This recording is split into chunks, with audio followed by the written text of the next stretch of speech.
संग तुम्हारे अन्नदाता।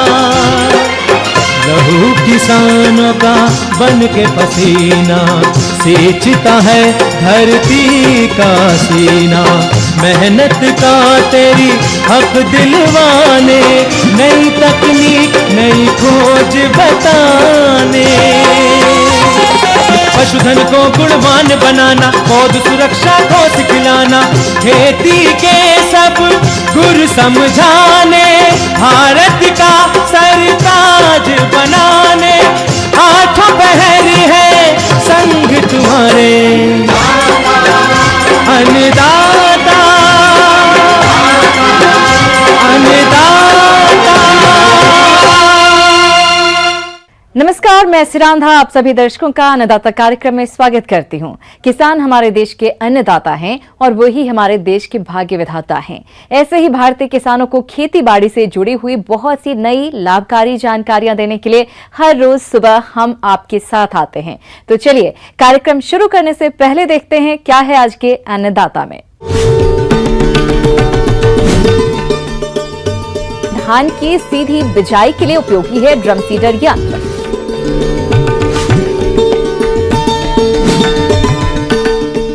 अदरक की खेती करके लें अधिक लाभ।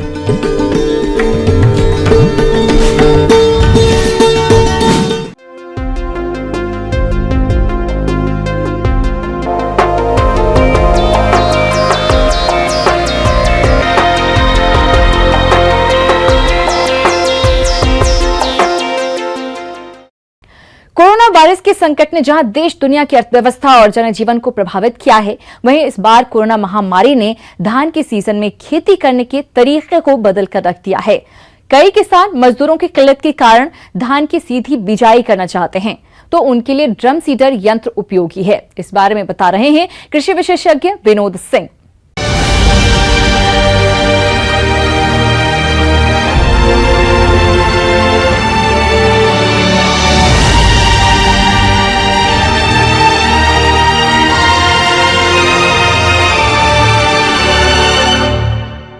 देखिए, ड्रम सीडर जो होता है वो एक आयरन मेड लोहे का बना होता है, जो एक सिलेंड्रिकल टाइप का इसमें एक रोलर लगा होता है, जिसमें कि बाहर ग्रुप एक पेक्स टाइप के जो है मुड़े हुए इसमें जो खुटियाँ लगी होती हैं, और उन रोलर में जो है बेलन में ये छेद होते हैं छोटे छोटे, और इसमें एक हैंडल होता है जो कि मैनुअल ऑपरेटेड होता है।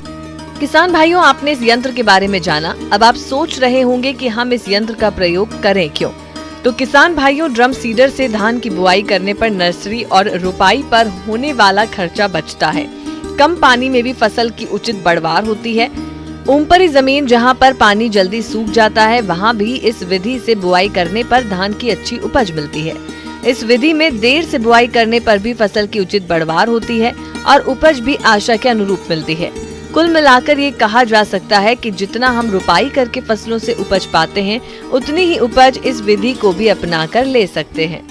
ये एक आधुनिक कृषि यंत्र है जिससे कि धान की सीधी लाइन में बुआई के काम आता है, और कई कतार में एक साथ लाइन में धान की बुआई इससे किया जाता है। इस यंत्र से बुआई करने पर 1 एकड़ के लिए 15 से 20 किलोग्राम बीज का प्रयोग किया जाता है। इसके अलावा इस विधि से बुआई के लिए कम अवधि की प्रजातियों का चयन करना होता है, जो कि 100 से 120 दिन में तैयार होती हैं। जिस खेत में ड्रम सीडर से धान की बुआई करनी है, तो सर्वप्रथम जो है वो खेत अच्छी दशा में जुताई किया हुआ हो, पडलिंग किया हुआ हो, जैसे कि मचाई किया हुआ हो, पानी लेव लगा करके अच्छी तरह जुताई करके उसको लेबल कर दें, हेंगा पाटा दे करके।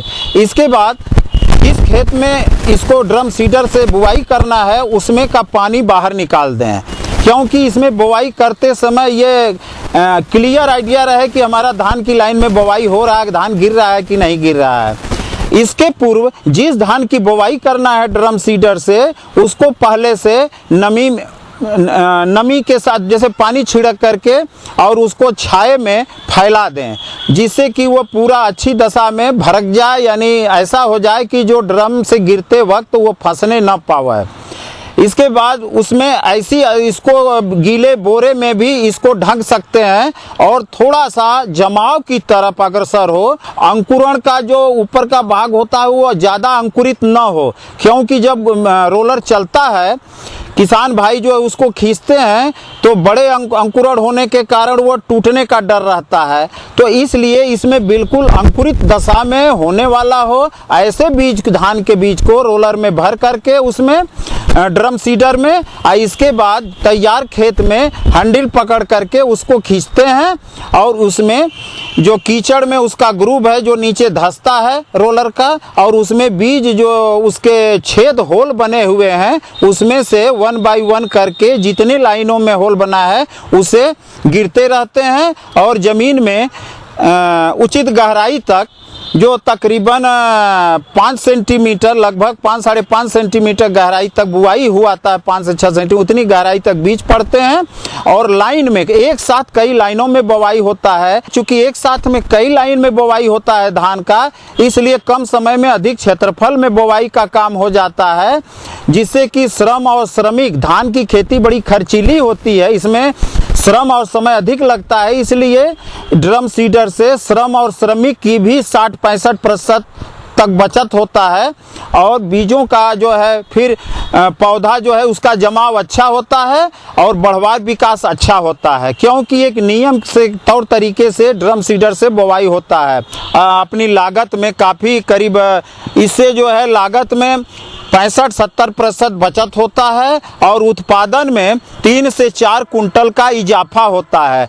इस पर जो है सरकार हमारा जो है जितने भी हमारे पूरे देश में या कृषि विभाग के जो विभिन्न जनपदों में यह सुविधा किसान भाइयों को अनुमन कराई जा रही है, जो कि छूट के तहत है। तकरीबन लगभग 45-50% तक इस पर छूट है। तो किसान भाई जो है अपना पंजीकरण कराने के पश्चात ही इन यंत्र को ले सकते हैं, या पूरा नगद पैसा मार्केट से दे के रजिस्टर्ड दुकानों से ले करके पंजीकरण पहले हो, इसके बाद जो है पूरा पैसा नगद जमा करेंगे, फिर अपने उनके दूसरे या तीसरे दिन जो है उनके खाते में अनुदान का पैसा चला जाएगा। किसान भाइयों, अभी तक आपने खेती से जुड़ी हुई कुछ उपयोगी जानकारियां देखी। अब लेते हैं एक छोटा सा ब्रेक, जल्द ही लौटेंगे और कार्यक्रम में आगे भी है खेतीबाड़ी से जुड़ी हुई महत्वपूर्ण जानकारियां। आप बने रहिए हमारे।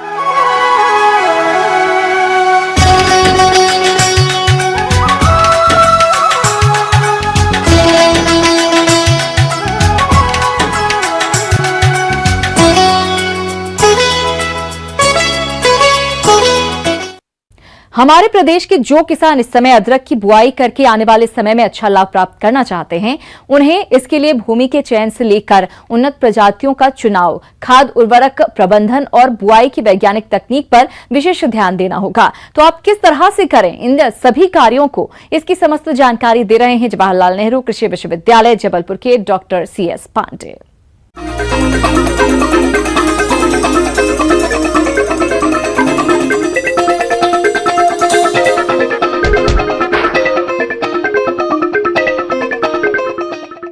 इसके अदरक की खेती करना चाह रहे हैं, तो इसकी बुआई का जो समय है ये सही समय चल रहा है, मई और जून। यह अदरक की खेती करीब 6 से 8 महीने की होती है। दूसरी बात आती है कि सही प्रजातियों का चुनाव। तो अदरक की खेती के लिए अपने यहाँ जो प्रजातियाँ हैं, रियो डी जनेरियो है, नादिया है, प्रभा है, सुप्रभा है, ये सब प्रजातियाँ हैं, कुछ लोकल टाइप्स की हैं। आप उन्नत प्रजातियों का चुनाव करें। अदरक की खेती के लिए जो मिट्टी है वो बलुई दोमट से लेकर मटियार दोमट भूमि अच्छी रहती है। इसके लिए जल निकास का उचित प्रबंध होना चाहिए। मिट्टी का जो pH मान है वो 6.5 से 7.5 के बीच होना चाहिए। मई में खेत की गहरी जुताई मिट्टी पलटने वाले हल से करने के बाद रोटोवेटर से जुताई कर मिट्टी को भुरभुरी बनाकर खेत को धूप लगने के लिए खुला छोड़ देना चाहिए एवं पोषक प्रबंधन हेतु।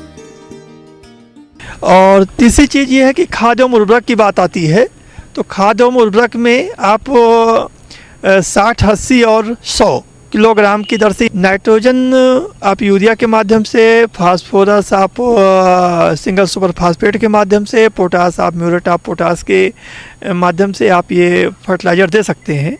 गर्मी की जुताई करने के बाद आप उसमें 25 से 30 टन गोबर की खाद आप उसमें मिला दें और बोनी करते समय जब आप बुआई करें तो नाइट्रोजन की 60 किलोग्राम नाइट्रोजन हमने बताया 1 हेक्टेयर में आपको ज़रूरत पड़ती है। उसका आधा नाइट्रोजन, पूरा फास्फोरस और पूरा पोटाश आप बुआई के समय पौधे को दे दें। शेष बची नाइट्रोजन की मात्रा आप 2 महीने के बाद जो है इसमें अदरक के खेत में आप टॉप ड्रेसिंग के रूप में डाल दें। तो ये हो गया खाद एवं उर्वरक का प्रबंधन। बीज की मात्रा, किस्म और प्रकंदों के आकार पर निर्भर करती है। सामान्यतः रोपण हेतु अदरक को 15 से 25 ग्राम तक टुकड़े जिनमें कम से कम 2 आंखें हो का चुनाव करना चाहिए। प्रकंद का चुनाव करते समय आप ये ध्यान रखें कि प्रकंद का जो वजन है वो 15 से 20 ग्राम एक होना चाहिए कम से कम साइज, और 12 से 18 कुंतल इस तरह से आपका 1 हेक्टेयर में ये अदरक के जो प्रकंद हैं ये आपको लग जाएंगे। बुआई के समय आपको ये ध्यान रखना है कि बीज उपचार ज़रूर करें। तो बीज उपचार के लिए आप ब्लाइटॉक्स 0.3% या डाइथेनियम 45 है, आप 0.3% के घोल में करीब 30 मिनट तक अपने प्रकंद को डुबोए रखें और उसके बाद आप निकाल के आप इसकी बोनी कर दें। बुआई का तरीका है, इसमें आपको ये ध्यान देना है कि ये जो अदरक है ये रिज एंड फरो मेथड से आप बुआई करें। रिज एंड फरो मेथड का मतलब हुआ जैसे आलू की खेती आप करते हैं तो रिज बना लेते हैं, नीचे बाद में वो नाली बन जाती है, तो इस तरह से रिज एंड फरो मेथड से करें। दूसरा जो है रेड बेड के माध्यम से करें। तो जो बेड की चौड़ाई होगी करीब 1 से 1.5 मीटर होगी और लंबाई आप अपनी सुविधानुसार, आवश्यकता अनुसार आप रख लें। तो इस तरह से आप जो बीज बोने का तरीका है इस तरह रखें। तो ये रही बात बीज की और बीज की बुआई की। जहाँ तक बात खरपतवार प्रबंधन की है तो जुलाई से सितंबर तक सामान्यतः 4 बार निंदाई तथा 3 बार गुड़ाई एवं मिट्टी चढ़ाने की आवश्यकता पड़ती है। अब बात आती है जल प्रबंधन की। जल प्रबंधन के पहले किसान भाइयों आपको एक चीज़ बताना आवश्यक है कि जब आप अदरक की बुआई करते हैं तो अदरक की बुआई के ठीक बाद आप पहले सिंचाई कर दें। सिंचाई, हल्की सिंचाई कर दें और उसके बाद आप मल्चिंग करें, पलवार बिछा दें। तो उससे एक फ़ायदा ये होता है कि एक तो खरपतवार नहीं उगते हैं, खरपतवार कम हो जाते हैं। दूसरी चीज़ जो अदरक का अंकुरण है वो बढ़िया होता है। यदि अंकुरण अच्छा आ गया तो आपकी फसल भी अच्छी होगी। तो ये करें। तो जैसा कि आप मई और जून में यदि बरसात नहीं हो रही है तो आप इधर भरपूर पानी दें। समुचित मात्रा में आप हल्की सिंचाई और पर्याप्त मात्रा में करें। सिंचाई बहुत ज़्यादा नहीं होनी चाहिए, हल्की सिंचाई आप करते रहिए। अब जब बरसात आ जाती है तो आपको ये देखना है कि वर्षा के माध्यम से पर्याप्त पानी मिल रहा है, तो आपको अलग से सिंचाई करने की ज़रूरत नहीं है। हाँ, यदि वर्षा अधिक हो जाती है, एक साथ पानी ज़्यादा गिर जाता है, तो आपको जल निकास का प्रबंध जरूर होना चाहिए। आप जो पानी इकट्ठा होने से, वाटर लॉगिंग होने से प्रकंद सड़न का रोग आ जाता है, तो आप जल निकास का उचित प्रबंध जरूर रखें। और आगे भी है खेतीबाड़ी से जुड़ी हुई बहुत सी रोचक जानकारियां, पर यहां पर रुकेंगे एक और ब्रेक के लिए। जल्द हाजिर होते हैं।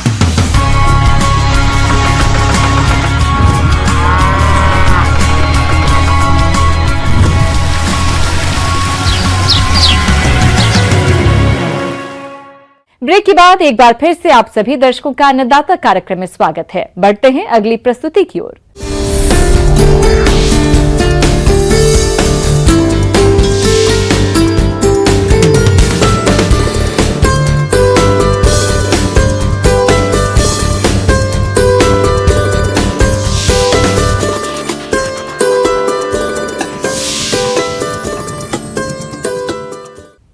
आजकल किसानों का रुझान जैविक खेती की तरफ बढ़ रहा है और जैविक तरीके से खेती करने के लिए किसान वर्मी कंपोस्ट का उपयोग करते हैं। आज हम आपको प्रगतिशील किसान जगदीश प्रसाद यादव से मिलवाने जा रहे हैं, जो एचडीपी बेड़ों में वर्मी कंपोस्ट तैयार करके फसलों में उपयोग कर रहे हैं। तो आइए मिलते हैं इन्हीं से।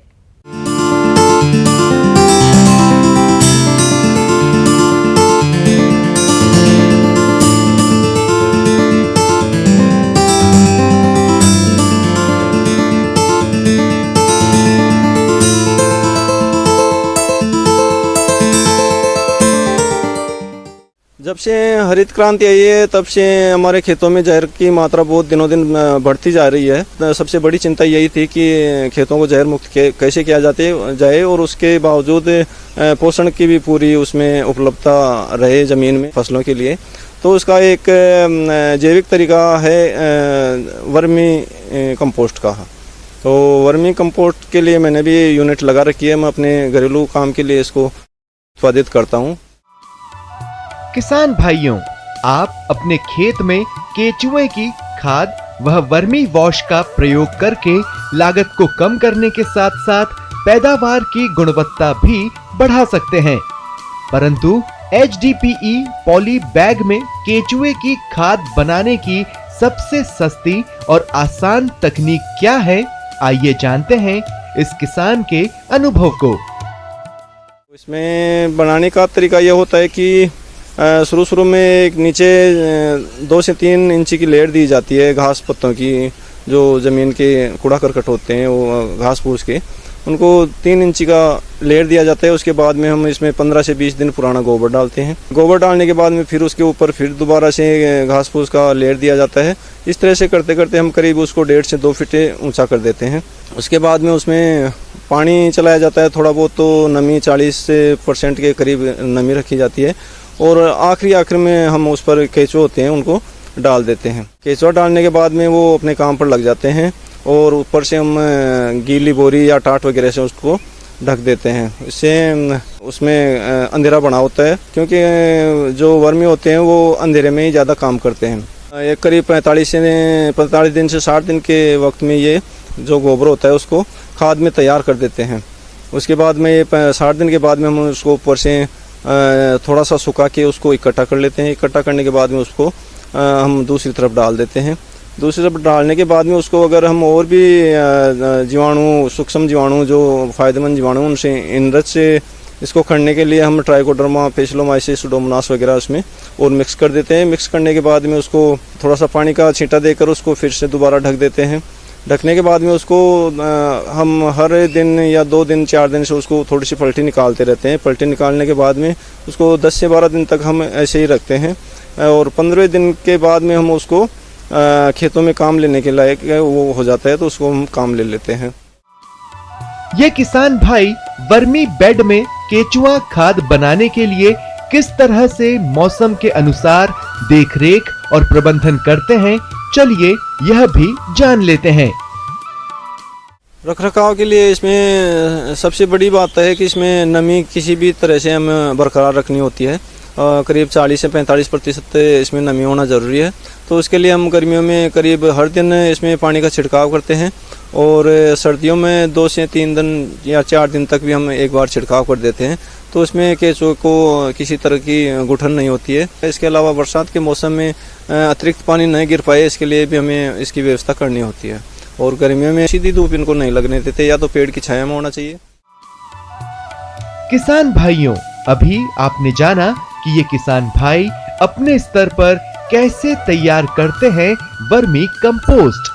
चलिए अब जानते हैं इसके फायदे के बारे में, जो इस प्रकार से है। वर्मी कंपोस्ट का सबसे बड़ा फायदा रसायन मुक्त पौधों को सूक्ष्म पोषक तत्व उपलब्ध करवाना है।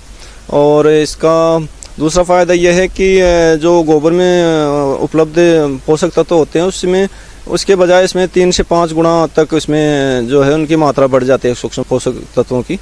और तीसरा फायदा यह है कि ये मिट्टी में पानी को धारण करने की शक्ति इसमें अतिरिक्त हो जाती है। और इसके अलावा जो है ये वर्मी वाश जो आता है उसको भी हम अतिरिक्त रूप से उसमें काम में ले सकते हैं। उसको ये जो वर्मी वाश है उसका 2 गुण होते हैं उसमें। एक तो पोषण का गुण तो होता है, उसके अलावा ये कीटाणु रोधी भी होते हैं। तो फसल को स्प्रे करने से कीटाणुओं में भी कमी आती है इसमें, और पोषण तो देता है वो, अतिरिक्त हमारा लाभ होता है।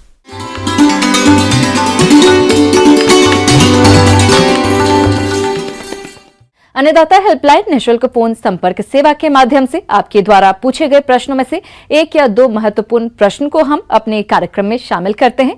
इसी के तहत आज का चयनित प्रश्न और उसका जवाब इस प्रकार है।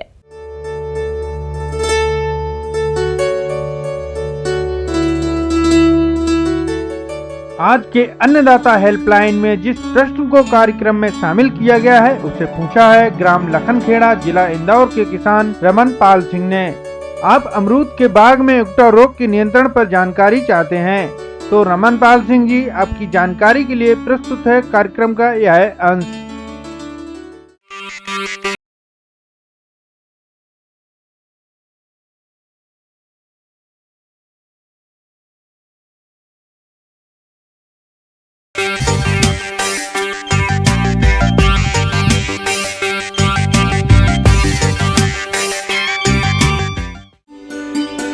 उकटा रोग फ्यूजेरियम फंगस से फैलता है।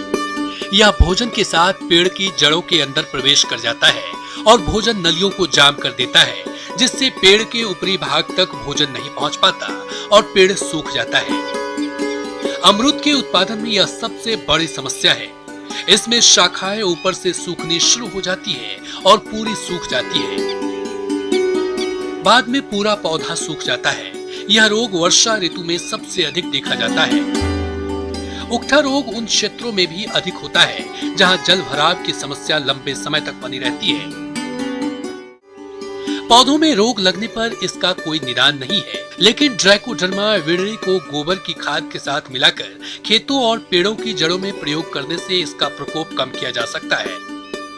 आमतौर पर ट्राइकोडर्मा विरिडी की 5 किलोग्राम मात्रा को 40 से 50 किलोग्राम गोबर की खाद या वर्मी कंपोस्ट के साथ मिलाकर उसमें हल्का पानी सींचकर प्लास्टिक की बोरी से 10 से 15 घंटे तक ढक देते हैं और उसके बाद थैलों और पौधों की जड़ों के पास इस मिश्रण को डालते हैं।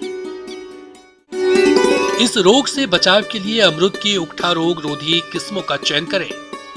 यह रोग मिट्टी जनित है, इसलिए पौधा रोपाई के पूर्व मिट्टी को फॉर्मेलिन दवा से निर्जीवीकृत करना चाहिए। अमरूद के भागों में अधिक समय तक पानी का जमाव नहीं होने दें। बरसात के मौसम में पौधों के तनों के पास मिट्टी अवश्य चढ़ा दें।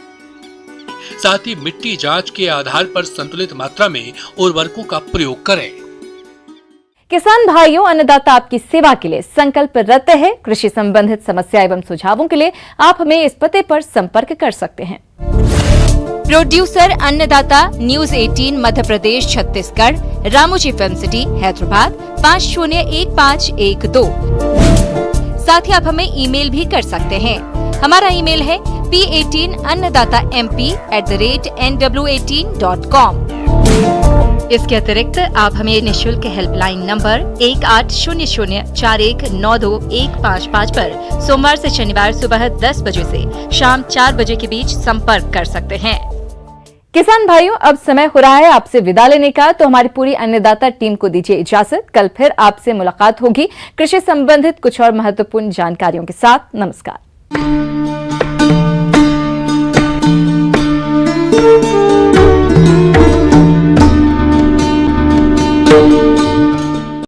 languages